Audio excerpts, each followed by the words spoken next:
기독교 신앙에서는 이 성경을 통한 계시가 신의 존재와 동일시되고 있지만 이와는 다르게 신의 존재는 인정하면서도 기적을 믿지 않는 부류의 사람들 또한 있습니다.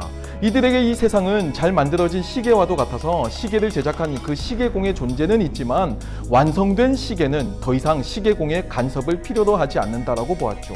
쉽게 말해서 인간 이성에 부합하는 칸트의 표현대로 그 이성의 한계 안에 있는 종교인 셈입니다.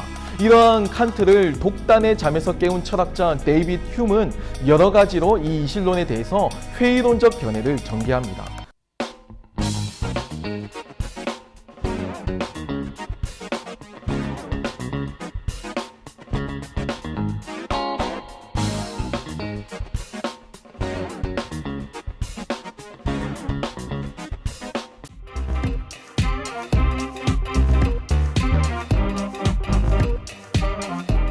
세상에는 세 가지 종류의 사람들이 있습니다. 신이 존재한다고 믿는 유실론자가 있고 또 신이 없다고 보는 무실론자가 있죠. 그리고 신의 존재에 대해서 알 수 없다고 보는 불가지론자가 있습니다. 신의 존재를 믿거나 믿지 않거나 알 수 없다고 하는 그 각자의 입장에는 다들 자신만의 근거가 있습니다. 유실론자들은 그 기적적인 경험을 통해서 신의 존재를 주장하기도 하고요. 또 무실론자들은요, 세상에 존재하는 그 악이나 고통의 문제를 가지고 신의 부재를 말해준다고 보기도 합니다. 불가지론자 같은 경우는 인간의 능력으로서 신의 존재에 대해서 왈가왈부하는 그 인지하는 것이 불가능하다라고 보거나 아니면 신의 존재 유무 따위는 관심 없다 이렇게 냉소적인 반응을 보이기도 하죠. 기독교 신앙에서는 이 성경을 통한 계시가 신의 존재와 동일시되고 있지만 이와는 다르게 신의 존재는 인정하면서도 기적을 믿지 않는 부류의 사람들 또한 있습니다. 이들에게 이 세상은 잘 만들어진 시계와도 같아서 시계를 제작한 그 시계공의 존재는 있지만 완성된 시계는 더 이상 시계공의 간섭을 필요로 하지 않는다라고 보았죠. 그 대표적인 움직임이 오늘 다룰 이실론입니다.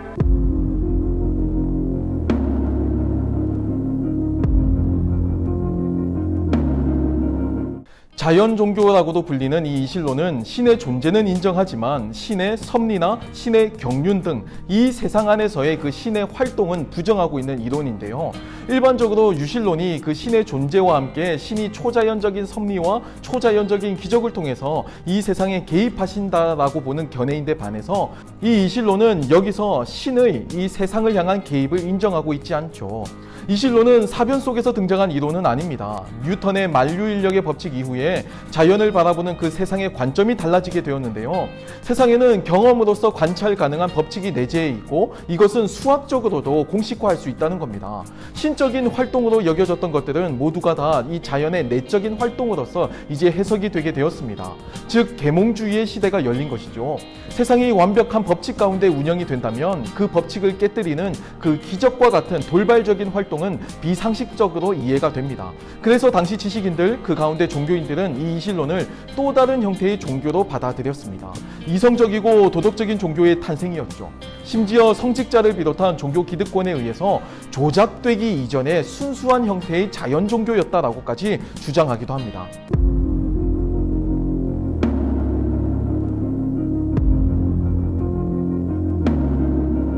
이실론에도 여러 계파가 있지만 보편적으로 통용되는 사실만 요약하자면 첫 번째, 하나의 신존재를 믿는다는 겁니다. 이것은 사실 복수인지 단수인지와 같은 그 어떤 수학적인 개념이라기보다는 질적인 부분으로서 그 궁극적 존재를 의미합니다. 신을 궁극적 존재로서 이해한 셈이죠. 둘째가 그 신은 인간의 예배를 받기에 합당한 가치가 있으신 존재라는 것을 믿는다는 건데요. 이것은 궁극적 존재인 그 신이 실제로도 그러한 가치가 있으시다는 겁니다. 만약에 그러한 가치가 없다면 그 인간이 예배하는 그 신은 우상숭배에 불과하거나 아니면 인간의 착각이나 환상에 불과하겠죠. 신으로서의 가치가 없음에도 예배를 받고 있기 때문입니다. 세 번째가 덕의 실천은 그 신을 향한 인간의 중요한 예배 요소로서 이해하고 있는데요. 이실론의 도덕적인 특성이 잘 나타나는 부분이라고 할 수가 있습니다. 이성에 부합하는 상식적인 공리적인 특성을 보여주고 있죠. 네 번째가 인간은 악을 혐오하고 스스로 죄를 회개해야 마땅하다는 것인데 이것은 다섯 번째 명제와도 연결됩니다. 죽음 이후에는 이 덕에 대한 보상과 악덕에 대한 처벌이 있다는 것인데요. 이것은 모두가 다 이 이실론을 도덕적 종교로서 기능하게 하는 주된 요소가 됩니다.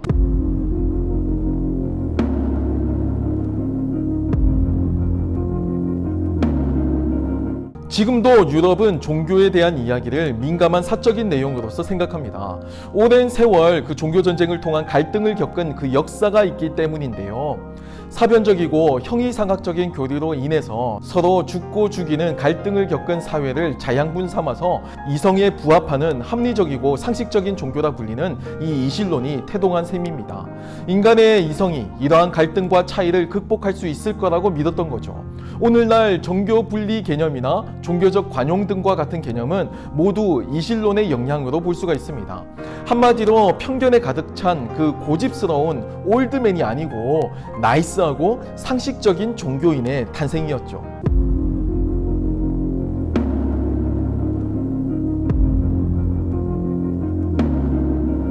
사실 이실론은 신의 존재만을 다루는 존재론적 명제입니다. 신의 존재 유무만 다룰 뿐이지 그 신이 어떠한 속성을 지녔는지 등은 이성을 통해서 보충될 뿐이죠. 쉽게 말해서 인간 이성에 부합하는 칸트의 표현대로 그 이성의 한계 안에 있는 종교인 셈입니다. 이러한 칸트를 독단의 잠에서 깨운 철학자 데이빗 휴먼은 여러 가지로 이 이실론에 대해서 회의론적 견해를 전개합니다. 먼저는 세상을 시계로 보고 신을 시계공으로 보는 그 설계자 논증, 소위 목적론적 논증인데요. 중세 가톨릭 신학을 집대성한 토마스 아퀴나스의 그 5가지 논증 가운데 마지막 논증이기도 합니다. 데이빗 휴먼은 이 논증의 논리 전개를 탓하지는 않습니다. 휴먼이 문제 삼는 부분은 그 논증의 근거가 되는 그 증거, 즉 증거 능력에 대한 회의였습니다. 휴먼이 볼 때는 그 목적론적 논증의 최대 결함은 증거 능력이 없는 증거로서 보증할 수 없는 부분까지도 증명을 시도한다는 것입니다. 사실 목적론적 논증은 일종의 유비거든요. 우리는 각자 지금 이렇게 차고 있는 그 시계를 보고 세상을 시계와 유사하다라고 생각하는 겁니다. 정교한 시계를 보고 정교하게 이 세상을 창조하신 그 신의 존재를 추론하는 것이죠. 시계에 대한 그 작은 관찰에서부터 세상으로 확장이 된 셈인데요. 휴먼은 시계와 세상의 유사성은 미미할 뿐만 아니라 유비적으로도 정확하지 않다고 비판합니다. 그리고 시계를 통해서 시계공을 떠올리는 형식의 추론이라고 한다면 시계는 손목 시계도 있고요, 스마트워치도 있고요, 자명종 이렇게 여러 가지 종류도 다양하죠. 또한 시계 엔진이라고 할 수 있는 무브먼트도 스위스 무브먼트가 있고 국내산 무브먼트 다양하잖아요. 그런데 우리가 경험하고 있는 이 세계는 단 하나뿐입니다. 그런 점에서 유사성이 없다고 보죠. 또한 시계를 만드는 시계공도 실수를 해서 불량을 만들어내기도 합니다. 또 시계공이 전 세계에 한 사람만 있는 것이 아니고 여러 명이 존재하기 때문에 신도 단 하나의 존재를 담보해 주지는 못하죠. 심지어 이 세상의 여러 불완전한 모습들, 특히 악의 모습은, 악의 문제들은 이 미숙한 시계공이 만든 그 불량 시계일 가능성도 배제할 수 없게 됩니다. 휴메의 주장은 이 세계 안에 존재하는 증거로부터 이 신의 완전성이나 신의 전능함, 신의 선함을 증명해낼 수는 없다는 거예요. 이 논증에서 최대한 이끌어낼 수 있는 결론은 이 존재하는 이 세상은 어떤 원인이 있었다 정도, 그 정도뿐이라는 겁니다. 이 어떤 원인과 종교적인 의미의 신과는 큰 차이가 있죠. 또 도덕을 종교의 특성으로 본 이실론자들을 향해서 종교가 꼭 도덕적이지만은 않음을 여러 역사적 사건들을 들며 반박합니다. 심지어 정통 기독교 신앙도 회의적으로 보는데요. 데이빗 휴메에게 기적은 그저 자연의 질서가 흐트러지는 것 정도의 개념으로 이해가 되었습니다. 이 휴메에게 초자연적인 기적은 개념부터 다르게 이해가 되는데요. 그는 기적이 가능한가라고 묻지 않고요. 특정한 조건 안에서 기적이 일어났다라고 하는 그 사실을 믿는 것이 정당한 것인가라고 질문을 바꿔 묻습니다. 즉 증거 능력에 따라서 정당성을 확보해야 한다는 것이 휴메의 입장이었죠. 예를 들어서 물 위를 걸으신 예수님을 보았다는 그 베드로의 주장은 사람이 물 위를 걸을 수 있는 그 가능성, 이것과 함께 또 이 사실을 증언한 베드로의 신뢰도를 비교해야만 합니다. 휴메에 따르면 베드로가 틀릴 확률이 더 낮아야지만 이 베드로의 증언은 믿을 수 있게 되는 것이죠.